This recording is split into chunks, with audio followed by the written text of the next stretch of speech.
ସେତେବେଳେ ସରକାର ନଥିଲେ ଖୁବ୍ ଚିଲ୍ଲାଉଥିଲେ ଆଉ ଏବେ ସରକାରରେ କିନ୍ତୁ ପାଟିରେ ପଡ଼ିଛି ତାଲା।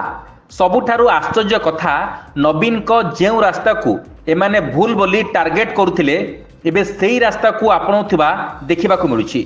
2021-22 ମସିହାରେ ତତ୍କାଳୀନ ନବୀନ ସରକାର ପର୍ଯ୍ୟଟନର ବିକାଶ ପାଇଁ ବିଚ୍ ସ୍ୟାକ୍ସ ମାନେ ବେଳାଭୂମିରେ ମଦ ଦୋକାନ ଖୋଲିବା ପାଇଁ ନିଷ୍ପତ୍ତି ନେଇଥିଲେ।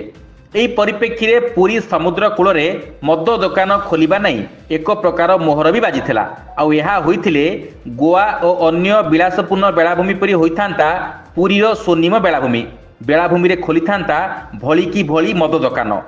ଆଉ ସେପଟେ ମଦ ପିଇ ଅପରାଧିକ କାର୍ଯ୍ୟକଳାପ ବଢ଼ିବା ସହିତ ପୁରୀ ବେଳାଭୂମିର ପବିତ୍ରତା ନଷ୍ଟ ହେବା ଆଶଙ୍କା ନେଇ ଚାରିଆଡ଼ୁ ସରକାରଙ୍କୁ ନିନ୍ଦା ଶୁଣିବାକୁ ପଡ଼ିଲା। ଏହି ବେଳାଭୂମି ଆମୋଦ ପ୍ରମୋଦ ପାଇଁ ନୁହେଁ, ବରଂ ଏହାର ଏକ ଧାର୍ମିକ ଅନୁକୋଣ ରହିଛି।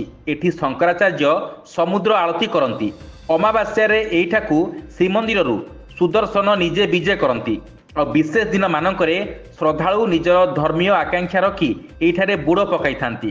ତ ଆଉ କିଏ ଏଇଠାରେ ପିତୃପୁରୁଷଙ୍କ ଉଦ୍ଦେଶ୍ୟରେ ଶ୍ରାଦ୍ଧ ତର୍ପଣ ସହିତ ଅସ୍ଥି ବିସର୍ଜନ କାର୍ଯ୍ୟ ମଧ୍ୟ କରିଥାନ୍ତି।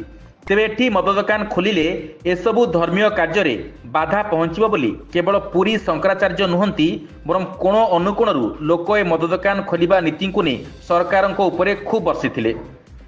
ଆସିବା ଅସଲ ପ୍ରସଙ୍ଗକୁ, ସେତେବେଳେ ମଦ ନୀତିକୁ ନେଇ ବିରୋଧୀ ଆସନରେ ବସିଥିବା ଭାଜପା ତତ୍କାଳୀନ ନବୀନ ସରକାରଙ୍କୁ ବେଶ୍ ଟାର୍ଗେଟ କରିବା ସହ ମଦ ମୁକ୍ତ ଓଡ଼ିଶାର ନାରା ଦେଉଥିଲେ। ଆଉ ଏବେ ପାୱାରକୁ ଆସିବା ପରେ ନୂଆ ମଦ ଦୋକାନ ଖୋଲି ରାଜସ୍ୱ ବଢ଼ାଇବା କାମରେ ଲାଗିଗଲେଣି ସରକାର। ଯାହାକି ନବୀନ କରୁଥିଲେ ଇଏ ବି ସେହି କାମ କଲେଣି ବୋଲି ମଧ୍ୟ କିଛି ରାଜନୈତିକ ସମୀକ୍ଷକ ଆଲୋଚନା କଲେଣି। ତେବେ ନବୀନଙ୍କ ଅଧା ରହିଯାଇଥିବା ସମୁଦ୍ର କୂଳରେ ମଦ ଦୋକାନ ଖୋଲିବା ନୀତିକୁ ବର୍ତ୍ତମାନ ସରକାର ଆଗେଇବାକୁ ଗଲାବେଳେ ଘୋର ବିରୋଧର ସାମ୍ନା କରିଛନ୍ତି। ଆଉ ଏହାପରେ ନୂଆ ମଦ ନୀତିରେ କିଛିଟା ପରିବର୍ତ୍ତନ ମଧ୍ୟ ଆସିଛି।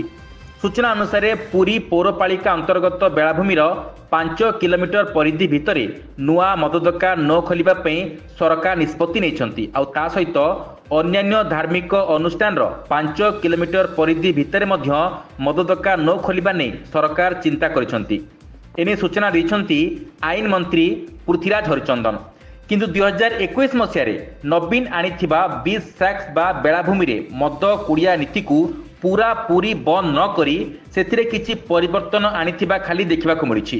ଏପଟେ ଅବକାରୀ କମିଶନର କହିଛନ୍ତି ବିଚ୍ ସ୍ୟାକ୍ସ ଖୋଲିଲେ ଅନେକ ଉଦ୍ୟୋଗୀଙ୍କ ପାଇଁ ଏଠି ସୁଯୋଗ ରହିଛି।